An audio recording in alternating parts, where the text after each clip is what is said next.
पुरानी गलियों और नीम के पेड़ों में छुपा हुआ एक पुरसुकून कस्बा था, गुलशनाबाद। न बहुत बड़ा न बहुत छोटा, मगर इतना खूबसूरत कि सुबह के वक्त जब सूरज की पहली किरणें खेतों पर पड़ती तो हवा में एक खास ताजगी महसूस होती। इसी कस्बे में एक शख्स रहता था, हारिस अहमद। हारिस कोई आम आदमी नहीं था, वो एक उस्ताद था, मगर उसकी शख्सियत में ऐसी रोशनी थी जो सिर्फ पढ़ाने से नहीं बल्कि दिलों को छूने से पैदा होती थी।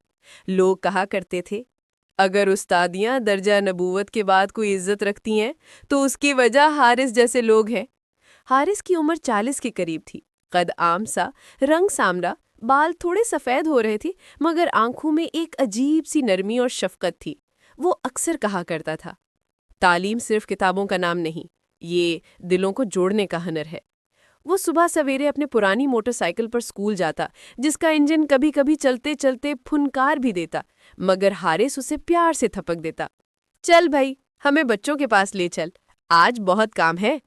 गुलशनाबाद गवर्नमेंट हाई स्कूल एक पुरानी इमारत थी। दीवारों पर जगह जगह पेंट उखड़ा हुआ।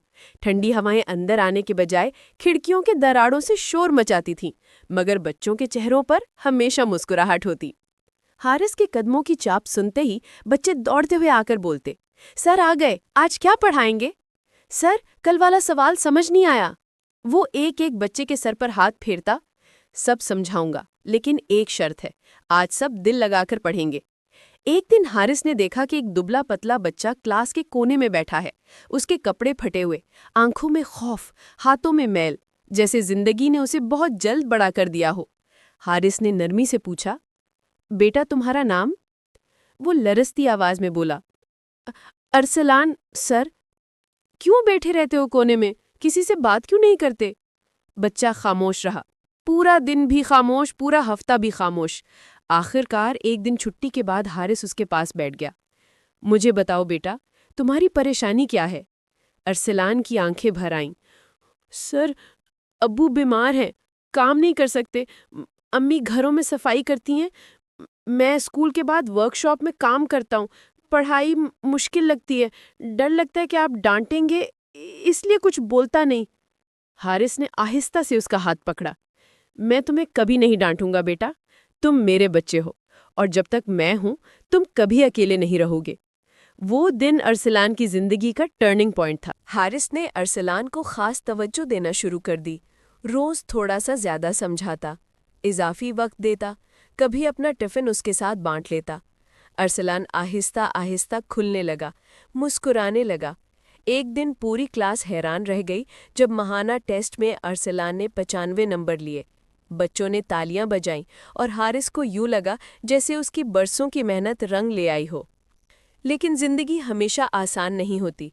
स्कूल में तालिब इल्म काफ़ी थे, मगर वसाइल कम। बिजली अक्सर चली जाती, छत टपकती, और सबसे बढ़कर बच्चों की पढ़ाई का शौक कम हो रहा था। कई वालिदैन कहते, पढ़ लिख कर क्या करेगा, काम धंधा करे, कमाएगा तो घर चलेगा। इन अल्फाज से हारिस का दिल टूट जाता। वो अक्सर रात को देर तक बैठकर सोचता, अगर बच्चों को एतमाद ना दिया जाए तो उनके ख्वाब कैसे जिएंगे। एक दिन उसने फैसला किया कि वो गांव के सब वालिदैन को स्कूल बुलाएगा। उस दिन स्कूल का ग्राउंड लोगों से भर गया, औरतें, मर्द, बुजुर्ग सब मौजूद थे।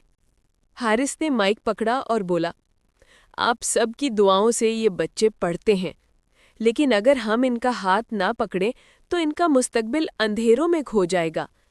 कितनी देर तक तिनके जमा करेंगे, कभी इमारत भी तो बनाए। लोग खामोश सुन रहे थे।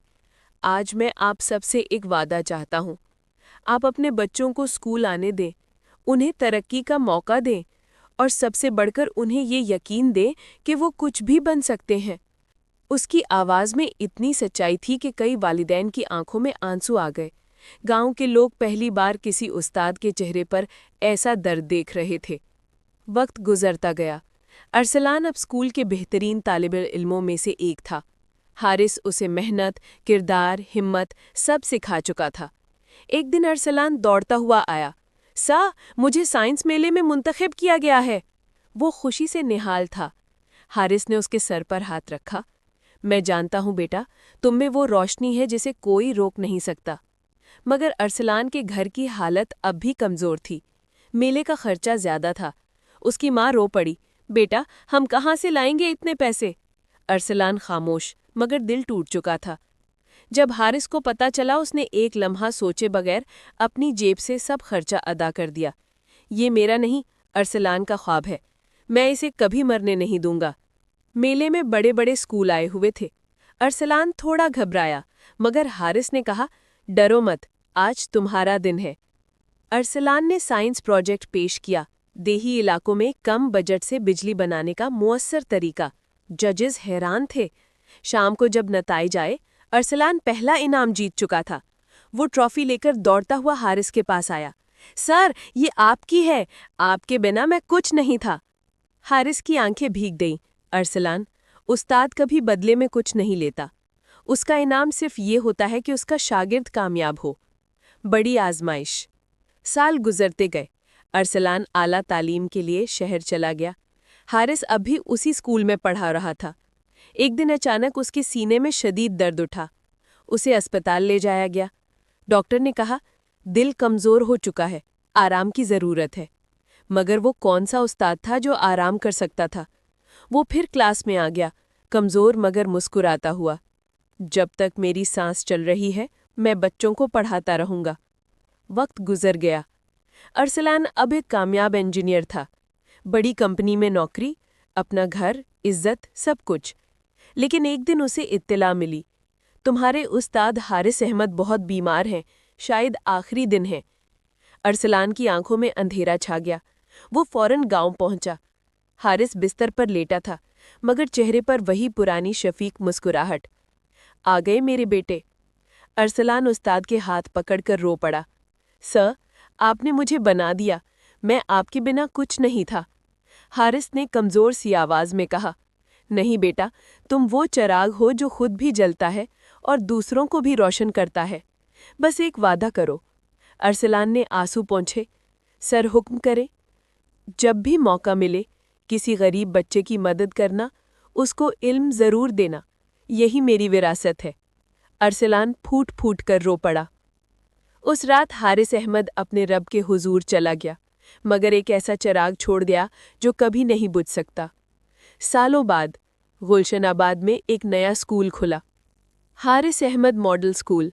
اس کے گیٹ پر لکھا تھا، جہاں استاد روشنی بانٹتے ہیں، زندگی بدلتی ہے۔ اسکول کا بانی کون تھا؟ ارسلان۔ وہ وہی بچہ تھا جسے کبھی کونے میں بیٹھ کر پڑھنے سے ڈر لگتا تھا اور آج سینکڑوں بچوں کا مستقبل سنوار رہا تھا۔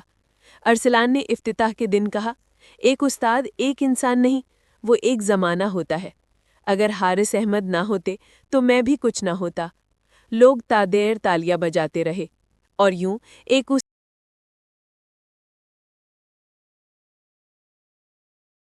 ہمارے ساتھ رہنے کے لیے سبسکرائب اور لائک کریں۔